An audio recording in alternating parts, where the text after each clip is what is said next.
ଏକ ଅଲୋଡ଼ା ସମୟର କ୍ରୀତଦାସଟିଏ ହେଉଛି ଚାଷୀ। ତା ବିଷୟରେ ଛୋଟ କବିତାଟେ। ଏକ ଅଲୋଡ଼ା ସମୟର କ୍ରୀତଦାସ ସେ, ଅବାସ୍ତବ ସ୍ୱପ୍ନର ବିନ୍ଧାଣୀ। ସହସ୍ର ଜଞ୍ଜାଳର କାରାବାସେ, ହଜାରେ କାକୁତି ମିନତିର ଭଗ୍ନଯାନ, ଆଖିରେ ତା ଗରାଭରା ପାଣି। କ୍ଷେତରୁ ମଣ୍ଡିଯାଏ କୁଢ଼ କୁଢ଼ ମିଥ୍ୟା ଆଶ୍ୱାସନା। ଦାନ୍ତୁଡ଼ି ମାଇପିର ଏସନ କଚିବ ବାର। ଅମଳ ପରେ ଗେରସ୍ତକୁ କହିବ, ନାଲି ଛିଟ ଶାଢ଼ୀ 2 ଖଣ୍ଡ ପୁନେଇରେ ନିଶ୍ଚୟ ଆଣିବ। ତେଣେ ଋଣର ବୁଝ, ଅଣ୍ଟା ସଳଖିବାର ନାହିଁ।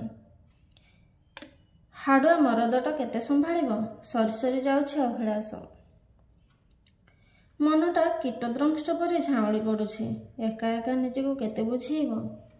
ବିଷ ପୋକ ନ ପିଇ ମଣିଷ ପିଏ। ମିଡ଼ିଆକୁ କଥାଟା ଯାଏ, ରାଜନୀତିଆ ସଜବାଜ ହୋଇ ଚକାବନ୍ଦ ହରତାଳ କରି ମୁଠେ ମୁଠେ ଭରସା ଦେଇ ଅନ୍ତର୍ଧ୍ୟାନ ହୁଏ। ନା ତା ଭାଗ୍ୟ ଭବିଷ୍ୟତ କେବେ ବଦଳି ଯାଇଛି, ଖାଲି ପ୍ରତିଶ୍ରୁତିକୁ ସାଉଁଟି ସାଉଁଟି ଜୀବନ କାଟିଛି, ଖାଲି ମାଟିକୁ କାମୁଡ଼ି ବେଳ ଗଡ଼େଇଛି। ସେ ହେଉଛି ଚାଷୀ। ଧନ୍ୟବାଦ।